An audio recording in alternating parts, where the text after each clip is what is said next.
வணக்கத்துடன் இது இன்பா டாக். நிறைய நம்ம போரை சார்ந்த கதைகளை தான் பேசி கொண்டிருக்கிறோம். இதற்கு முன்பு வந்த செய்தி என்னன்னா, பாகிஸ்தான் இந்த போர் நிறுத்தத்திற்கு மத்தியஸ்தம் பண்ணுவதற்கான ஒரு களத்தை எடுத்து கொண்டிருக்கிறது என்ற செய்திகள் பரவலாக பேசப்பட்டது. இரு நாடுகளும் அமெரிக்காவை சார்ந்தவர்களையும் பாகிஸ்தான் உயர் அதிகாரிகள் சந்தித்திருந்தார்கள். அதுபோல ஈரானை சார்ந்தவர்களையும் பாகிஸ்தான் உயர் தலைவர்கள் சந்தித்திருந்தார்கள். இந்த சந்திப்பை மையப்படுத்தி அப்பொழுது பேசப்பட்ட செய்தி எதுவாக இருந்தது என்றால், இரு நாடுகளுக்கும் இடையே ஒரு மத்தியம் செய்யக்கூடிய ஒரு களத்தை பாகிஸ்தான் எடுக்க இருக்கிறது, இது உலகத்தையே வியந்து பார்க்க வைத்திருக்கிறது என்கின்ற செய்திகள் தான் பரவலாக பேசப்பட்டது. இந்த சூழலில் இந்தியாவில் இருக்கக்கூடிய ஈரானின் தூதர் சில செய்திகளை அவர் குறிப்பிட்டு சொல்லி இருக்கின்றார். அந்த செய்திகளை வைத்து பார்க்கின்ற பொழுது பாகிஸ்தான் மத்தியஸ்தம் பண்ணும் என்கின்ற செய்தி உண்மையிலே அது ஒரு பொய்யான செய்தியாக இருக்கிறது என்கின்றது தான் நமக்கு இப்பொழுது வந்திருக்கக்கூடிய அந்த செய்தியாக இருக்கின்றது. ஈரானின் அந்த முக்கிய தலைவர் இந்தியாவில் கொடுத்திருக்கக்கூடிய அந்த செய்தியில் அவர் சொல்லி இருக்கக்கூடிய தகவல்கள் என்ன, அதில் இந்த போரை மையப்படுத்தும் இந்த போரின் களம் எப்படி சென்று கொண்டிருக்கிறது என்பதை முன்னிலைப்படுத்தி அவர் தெரிவித்திருக்கக்கூடிய கருத்து என்ன, இந்த போர் முடிவை காணுமா, இந்த கேள்விகளுக்கான விடைகளைத்தான் இந்த காணொளியில் நாம் பார்க்க இருக்கிறோம். எனவே காணொளியை கடைசி வரை நீங்கள் பாருங்கள். எங்களுடைய வலையொலியை பகிர்ந்து அளியுங்கள், உங்களுடைய நண்பர்களுக்கும் சொல்லுங்கள். நாங்கள் வெளியிடக்கூடிய அனைத்து காணொளிகளும் உங்களை அடைவதற்கான ஒரு களத்தை எட்டும். இந்தியாவில் இருக்கக்கூடிய ஈரானின் உயர் அதிகாரியாக இருக்கக்கூடிய அப்துல் மசீத் ஹக்கீம் கிலாரி என்கின்றவரை சில கேள்விகள் கேட்டு அவரிடமிருந்து அதற்கான தெளிவை பெறுவதற்கான ஒரு களத்தை எடுத்திருக்கிறார்கள். அப்படி அவரிடம் கேள்வி கேட்கின்ற பொழுது, இந்த போரை மையப்படுத்திய கேள்வியை கேட்கின்ற பொழுது அவர் மிக தெளிவாக சொல்கின்றார், இந்த போர் நாங்கள் தொடங்கவில்லை, அமெரிக்கா தொடங்கியது இந்த போரை. அமெரிக்காவும் இஸ்ரேலும் இணைந்து இந்த போரை தொடங்கினார்கள். அவர்களுடைய தாக்குதலில் எங்கள் நாட்டில் உள்ள ஒரு பள்ளியில் உள்ள குழந்தைகள் மரணத்தை தழுவினார்கள், எங்களுடைய தலைவர் மரணத்தை தழுவினார். எனவே இந்த போரை அவர்கள்தான் ஆரம்பித்தார்கள். ஆனால் அவர்கள் திட்டமிட்டு நாங்கள் அணு சார்ந்த விடயங்களில் அதுக்கான ஆயுதங்களை தயாரித்து கொண்டிருக்கிறோம் என்ற செய்திகளை எல்லாம் எடுத்து வைத்தார்கள். ஆனால் எங்களிடம் அணு சார்ந்த ஆயுதங்கள் எதுவும் இல்லை, அதை எங்களுடைய அலி கமேனி அவர்கள் அதை எப்பொழுதும் அனுமதித்ததில்லை. ஆனால் அமெரிக்கா திட்டமிட்டு ஒரு பொய் பிரச்சாரத்தை கையில் எடுத்தது.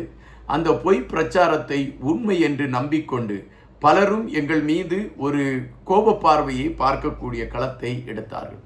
இப்பொழுது ஹர்மோஸ் நீரணையை மையப்படுத்திய செய்திகள் பரபரப்பாக பேசப்பட்டு கொண்டிருக்கின்றது.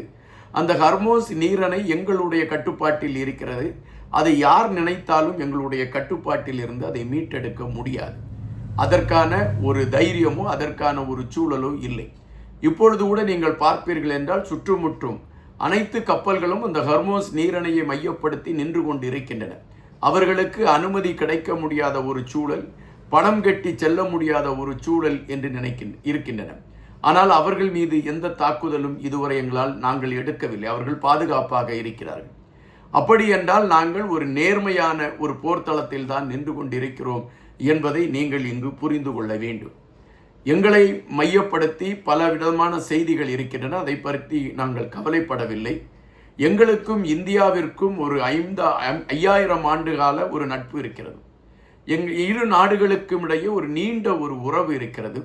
எனவே இந்த எரிபொருள் எரிவாயு சிக்கலில் இருந்து இந்தியாவை மீட்டெடுப்பதற்கான களத்தில் நாங்கள் அதற்கான உதவிகளை மிக தைரியமாக செய்வோம். காரணம், எங்களுடைய நட்பு நாடு இந்தியா. ஹர்மோஸ் நீரணையை இந்தியாவிற்காக நாங்கள் திறந்துவிட்டு அவர்களுடைய கப்பல்கள் செல்வதற்கான ஒரு களத்தை நாங்கள் எடுத்திருக்கிறோம். அதை நாங்கள் செய்து கொண்டுதான் இருப்போம். எங்களை பொறுத்த மட்டில் நாங்கள் இந்தியாவில் இருப்பது எங்களுடைய நாட்டில் இருப்பது போன்ற ஒரு உணர்வு தான் எங்களிடம் இருக்கிறது. இங்குள்ள மக்கள் அன்பானவர்கள், அறிவானவர்கள், அவர்கள் எங்களை மதிக்கின்றார்கள்.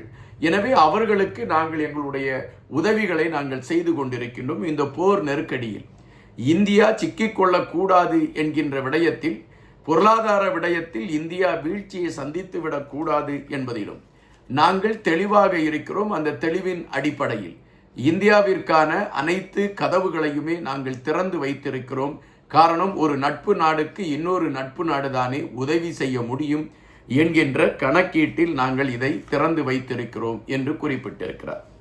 இன்னொரு கேள்வி அவரிடம் கேட்கப்படுகின்றது. அந்த கேள்வியில் என்ன கேட்கிறார்கள் என்றால், உங்களுக்கும் அமெரிக்காவிற்கும் இடையே நடைபெற்று கொண்டிருக்கக்கூடிய போர் முடிவுக்கு வர வேண்டும் என்கின்ற நிலைப்பாட்டில் பாகிஸ்தான் உங்களுக்கு மத்திய நாடாக இருந்து இந்த இரு நாடுகளுக்கும் இடையே பேசி ஒரு உடன்படிக்கை ஏற்படுத்துவதற்கான முயற்சிகளை எடுத்துக்கொண்டு இருக்கிறதா என்ற கேள்வியை எடுத்து வைத்த பொழுது ஈரானின் அந்த உயர் அதிகாரி அதற்கு மறுப்பு தெரிவித்து விட்டார்.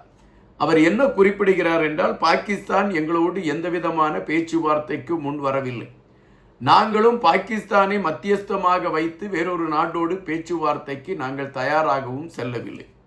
எங்களை பொறுத்த மட்டில் நாங்கள் மிக நட்பாக நினைக்கக்கூடிய நாடு இந்தியா. எனவே இந்தியா இதில் மத்தியஸ்தமாக இருந்து பேச்சுவார்த்தை நடத்தினால் அது சிறப்பாக இருக்கும் என்று நாங்கள் நினைக்கின்றோம். அல்கமேனி அவர்கள் மரணத்தை தழுவிய பொழுது இந்தியாவில் இருந்து எந்தவிதமான அனுதாபமும் வரவில்லை என்ற கருத்துகள் பதிவாகி இருக்கிறது. ஆனால் இந்தியாவில் இருந்து எங்களை அழைத்து பேசினார்கள், எங்களுக்கு ஆதரவு கொடுத்து கொண்டிருந்தார்கள். எங்களை அவர்கள் நீங்கள் இந்த களத்திலே நாங்கள் உங்களுக்கு உறுதுணையாக இருப்போம் என்று சொன்னார்கள். இன்று வரை அதை கடைபிடித்து கொண்டிருக்கின்றார்கள். தற்பொழுது கூட இந்தியா இந்த விடயத்தில் தலையிட்டு இந்த போர் நிறுத்தத்திற்காக அமெரிக்காவோடும் எங்களோடும் பேச்சுவார்த்தை நடத்துவதற்கான ஒரு களத்தை எடுத்தால் அதை நாங்கள் மனப்பூர்வமாக வரவேற்று இந்தியாவிற்கான கதவுகளை நாங்கள் திறந்து கொடுப்பதற்கு தயாராக இருக்கிறோம் என்று அறிவித்திருக்கின்றார். அப்படி என்றால் பாகிஸ்தான் அமெரிக்காவிற்கும் ஈரானுக்கும் இடையே பேச்சுவார்த்தை நடத்துவதற்கான ஒரு களத்தை எடுத்தது என்று சொல்கின்ற செய்திகள் அனைத்தும் பொய்யா. திட்டமிட்டு தன்னை முதன்மைப்படுத்தக்கூடிய ஒரு களத்தை எடுத்துக்கொண்டு பாகிஸ்தான் நானும் இந்த களத்தில் இருக்கிறேன் என்று காட்டிக்கொள்வதற்கு முனைப்பு காட்டியிருக்கிறதா என்ற கேள்விகள் எழும்புகின்றன. தற்பொழுது உள்ள சூழலில் அமெரிக்காவும் சரி ஈரானும் சரி இரண்டு நாடுகளுடைய எதிர்பார்ப்பும் இந்தியாவின் மீதுதான் திரும்பி இருக்கிறது. இந்தியா எங்களுக்கான ஆதரவு நிலையை கொடுத்து பேச்சுவார்த்தை நடத்த வேண்டும் என்கின்ற எண்ணத்தோடு இரு நாடுகளும் இந்தியாவை பார்த்து கொண்டு இருக்கின்றது. இந்த சூழலில் ஈரான் ஹர்மோஸ் நீரணையை இந்தியாவிற்காக நாங்கள் எப்பொழுதும் திறந்து கொடுப்பதற்கு தயாராக இருக்கிறோம் என்று அறிவித்திருக்கக்கூடிய விடயம் சற்று ஆறுதலான ஒன்றாகவே இருக்கிறது என்று தான் கணிக்க முடிகின்றது. தற்பொழுது இந்தியாவில் இருக்கக்கூடிய எரிபொருள் எரிவாயுகளின் கணக்கீடுகளை வைத்து பார்க்கின்ற பொழுது ஒரு பீதியை கிளப்பக்கூடிய செய்திதான் வருகின்றன. இது உண்மையான செய்தியா பொய்யான செய்தியா என்று தெரியாது. சில தினங்கள் வரைதான் தாக்குப்பிடிக்கும் எரிவாயுகள் என்று குறிப்பிடுகின்றார்கள். ஆனால் இப்பொழுது ஈரான் காட்டியிருக்கக்கூடிய இந்த பச்சை கொடி இந்தியாவில் ஏற்பட்டிருக்கக்கூடிய பொருளாதார சிக்கலுக்கு ஒரு விடிவை எழுதும் என்றுதான் கணிக்க முடிகிறது. காத்திருப்போம். இன்னும் பல செய்திகளோடு உங்களை சந்திக்கின்றேன். நன்றியுடன் இன்பா.